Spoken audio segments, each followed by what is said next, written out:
ഹരേ കൃഷ്ണ. ഈ അടുത്ത കാലത്ത് ഒരാചാര്യൻ അയാളുടെ യൂട്യൂബ് ചാനലിൽ പറയുന്നത് കേട്ടു. മത്സ്യമാംസാദികൾ കഴിച്ചിട്ട് മന്ത്രങ്ങൾ ജപിക്കുന്നതിനോ പുണ്യഗ്രന്ഥങ്ങൾ പാരായണം ചെയ്യുന്നതിനോ അമ്പലത്തിൽ പോകുന്നതിനോ ഒരു പ്രശ്നവുമില്ല എന്നും ശരീരശുദ്ധിയിലും ഭക്ഷണശുദ്ധിയിലും ഒന്നുമല്ല കാര്യമെന്നും മനഃശുദ്ധി ഉണ്ടായാൽ മാത്രം മതി അമ്പലത്തിൽ പോകാനും പുണ്യഗ്രന്ഥങ്ങൾ പാരായണം ചെയ്യാനും എന്നുമൊക്കെ പറയുന്നത് കേട്ടു. മറ്റുള്ള ജീവികളെ കൊന്നു തിന്നുന്നത് പാപത്തിൽ പെടില്ല എന്നാണോ ഇദ്ദേഹം പറയുന്നത്?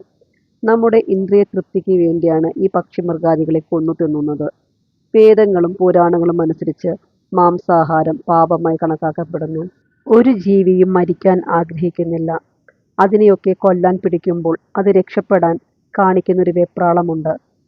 ആ സമയത്ത് അവയുടെ മനസ്സിൽ ഭയം, ദേഷ്യം, നിസ്സഹായത തുടങ്ങിയ വികാരങ്ങൾ ഉടലെടുക്കുന്നു.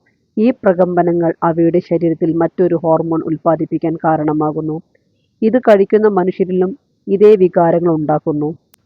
ഇതൊക്കെ പാപകർമ്മങ്ങളിൽ പെടുന്ന കാര്യമാണ്.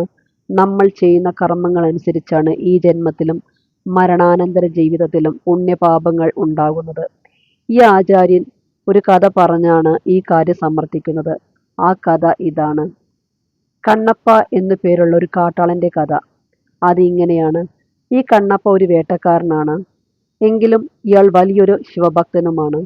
ഇയാൾക്ക് വേട്ടയാടി കിട്ടിയ പക്ഷിമൃഗാദികളെ ഇയാൾ ശിവലിംഗത്തിൽ സമർപ്പിക്കുമായിരുന്നു. ഒരിക്കൽ ഈ ഭക്തൻ ശിവലിംഗത്തിന്റെ ഒരു കണ്ണിൽ കൂടി രക്തം വരുന്നത് കണ്ടു.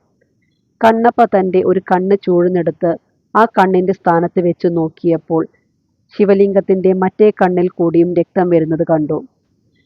കണ്ണപ്പ കണ്ണിന്റെ സ്ഥാനം മനസ്സിലാക്കാൻ തന്റെ കാല് രക്തം വരുന്ന കണ്ണിന്റെ സ്ഥാനത്ത് വെച്ച ശേഷം കണ്ണപ്പന്റെ മറ്റേ കണ്ണുകൂടി ചൂഴ്ന്നെടുത്ത് ചോര വരുന്ന മറ്റേ കണ്ണിന്റെ സ്ഥാനത്തും വെച്ചു.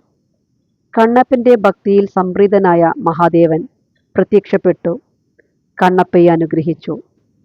ഇതിൽ നിന്ന് നമുക്ക് മനസ്സിലാക്കാവുന്ന കാര്യം, കർമ്മത്തെക്കുറിച്ചും കർമ്മദോഷത്തെക്കുറിച്ചും ഒന്നും അറിയാത്ത നിഷ്കളങ്കനായ ഒരു ഭക്തനായിരുന്നു കണ്ണപ്പ. ആ നിഷ്കളങ്ക ഭക്തിയിൽ സംപ്രീതനായാണ് മഹാദേവൻ പ്രത്യക്ഷപ്പെട്ടത്. പക്ഷേ കാലങ്ങൾക്കിപ്പുറം നമ്മൾ മനുഷ്യർക്ക് വേദങ്ങളെക്കുറിച്ചും പുരാണങ്ങളെക്കുറിച്ചും ആചാരങ്ങളെക്കുറിച്ചും അറിയാനും മനസ്സിലാക്കാനും ധാരാളം മേഖലകളുണ്ട്. അല്ലാതെ സത്കർമ്മം എന്താണെന്നും ദുഷ്കർമ്മം ചെയ്താൽ നരകയാതന അനുഭവിക്കേണ്ടി വരുമെന്നും അറിയാം. ഈ ആചാര്യൻ പറയുന്ന ശുദ്ധ മനസ്സ് അതെന്താണ്? മത്സ്യമാംസം കഴിച്ച് ശരീരം ശുദ്ധിയില്ലാതെ പ്രാർത്ഥിക്കുമ്പോൾ അല്ലെങ്കിൽ അമ്പലത്തിൽ പോകുമ്പോൾ പുണ്യം കിട്ടുമെന്നാണോ പറയുന്നത്? ഈ ജീവികൾക്ക് മനസ്സില്ലേ? മനുഷ്യന് മാത്രമാണോ മനസ്സ്? ഇനി നിങ്ങൾ അമ്പലത്തിൽ പോയില്ലെങ്കിലും പുണ്യഗ്രന്ഥങ്ങൾ വായിച്ചില്ലെങ്കിലും ഒരു പാപവും കിട്ടില്ല. പക്ഷേ മത്സ്യമാംസാദികൾ കഴിച്ച് നിങ്ങൾ അമ്പലത്തിൽ പോയാൽ അത് പാപം തന്നെയാണ്.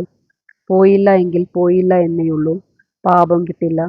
നിങ്ങൾ മോക്ഷം ആഗ്രഹിക്കുന്നുവെങ്കിൽ, ഇനി അതല്ല കർമ്മത്തിൽ വിശ്വസിക്കുന്നുവെങ്കിൽ ഇങ്ങനെയുള്ള പാപങ്ങൾ ചെയ്യാതിരിക്കൂ. ഒന്ന് ഓർത്തു നോക്കൂ. നിറയെ ഇറച്ചിയും മീനും ഒക്കെ വെച്ചൊരു ഫ്രിഡ്ജ്. നിങ്ങൾ പുറമേ എത്ര സോപ്പിട്ട് കഴുകി വൃത്തിയാക്കി സ്പ്രേ അടിച്ചു വെച്ചാലും തുറക്കുമ്പോൾ മത്സ്യമാംസാദികളുടെ നാറ്റമല്ലേ ഉണ്ടാവുന്നത്? അതേപോലെ തന്നെയാണ് ശരീരവും. പുറമേ നിങ്ങൾ കുളിച്ച് വൃത്തിയാക്കിയാലും ശരീരത്തിനകത്ത് ഉള്ളത് ഈ വൃത്തികെട്ട മാലിന്യങ്ങൾ തന്നെയാണ്. വിയർപ്പിന് പോലും ആ ഗന്ധമുണ്ടാവും. മത്സ്യമാംസാദികൾ കഴിക്കുന്ന ധാരാളം ഭക്തരുണ്ട്. പെട്ടെന്നൊന്നും നിർത്താനാവില്ല.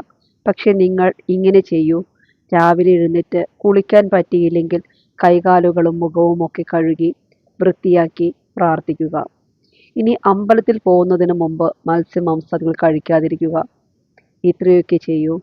ഹരേ കൃഷ്ണ ഹരേ കൃഷ്ണ കൃഷ്ണ കൃഷ്ണ ഹരേ ഹരേ, ഹരേ രാമ രാമ രാമ ഹരേ ഹരേ.